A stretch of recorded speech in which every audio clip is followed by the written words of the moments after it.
समाज की विजय भैया की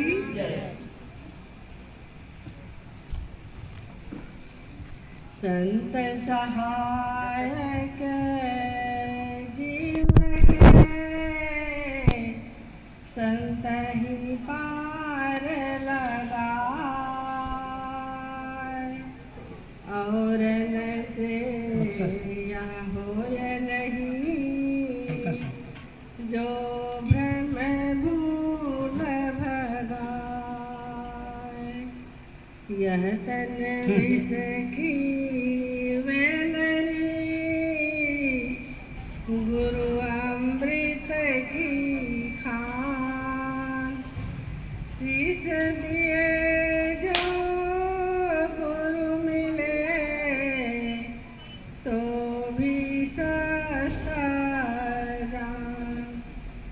परम पूज्य साहेब जी, मुद मंगलमय संत समाज, सत्संग प्रेमी भक्त सज्जन, माता एवं बहनों, आज आप और हम विजय भैया की श्रद्धांजलि वर्षी कार्यक्रम में एकत्रित हुए हैं।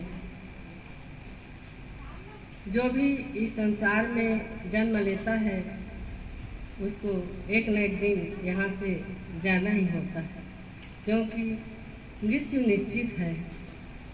यह संसार एक रंगमंच है जिसमें आप और हम अपना अपना रोल अदा करने आए हैं और रोल पूरा होते ही इस संसार से जाना पड़ता है।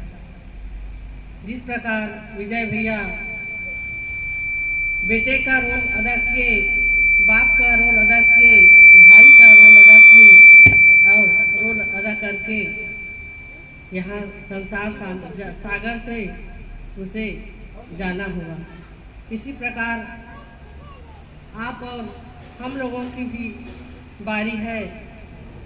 हमें उसी रास्ते में जाना है जिस रास्ते में विजय भैया गए, क्योंकि मनुष्य जब जन्म लेता है तो खुशी होती है और यहाँ से चला जाता है तो दुखी होता है।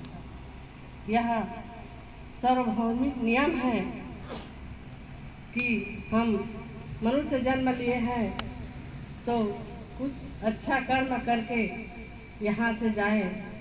मनुष्य जन्म ही स्वतंत्र जन्म है जिसमें हम जो भी कर्म कर सकते हैं उसमें स्वतंत्र हैं, लेकिन फल भोगने में हम स्वतंत्र नहीं हैं, हम किसी के अधीन हैं।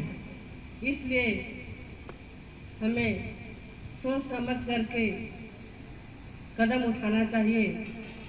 पाप कर्म क्या है और पुण्य कर्म क्या है। हम पाप कर्म को छोड़ करके पुण्य कर्म की ओर कदम बढ़ाएं, तभी हमारा जीवन सार्थक हो सकता है। हम मनुष्य जन्म मिलन सद्गुरु मिलन मोक्ष ही इच्छा होए। आधा जन्म आधा मुक्ति तो हमारा मनुष्य जन्म में ही हो जाता है, और अगर मनुष्य जन्म में सद्गुरु मिल जाए और उसके ज्ञान चर्चा हमारे हृदय में हम धारण करने लगे तो हमारा जीवन का सार्थक हो सकता है। इसलिए हम जितना हो सके इस मनुष्य जन्म का अपने हृदय में ऐसे धारण करें कि कभी भी पाप कर्म ना करें और पुण्य की ओर अग्रसर हों। जैसे नवनिर्मित मकान बनाते हैं वह हमारे लिए जरूरी होता है, मनुष्य के लिए रोटी कपड़ा और मकान, लेकिन हम यह नहीं सोचते कि हमारे जरूरी ही है और सद्गुरु के शरण में जाकर के सद्ग्रंथ पढ़ें और ज्ञान चर्चा सुने, तभी हमारा जीवन सफल हो सकता है। मकान बनाते हैं, उसमें सभी प्रकार के उसको सजाते हैं, sofa set, dining set, kitchen set, सभी सेट करते हैं, लेकिन मनुष्य का दिमाग हमेशा अपसेट रहता है, इसलिए वह आगे बढ़ नहीं पाता, क्योंकि मनुष्य ही एक ऐसा प्राणी है जिसको सोचने और विचारने के लिए यह जीवन हमें मिला हुआ है। इसका हम सही ढंग से सदुपयोग करें।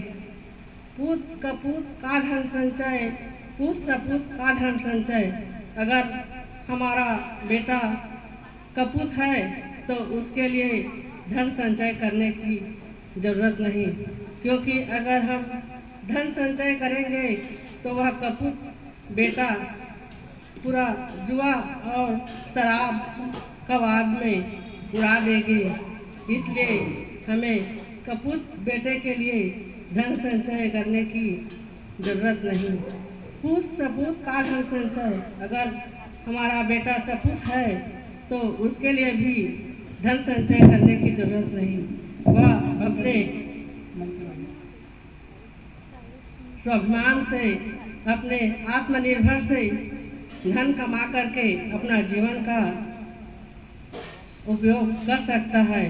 इसलिए हम इस धराधाम में आए हैं, इस संसार सागर में आए हैं, तो अपना जीवन का लक्ष्य सही संत गुरुजनों के सानिध्य में परोपकार करके, धर्म में दान करके इस धन का सही उपयोग करें, तभी यह हमारा धन दान सही उपयोग करने से हमारे जीवन में पुण्य का कर्म बन सकता है।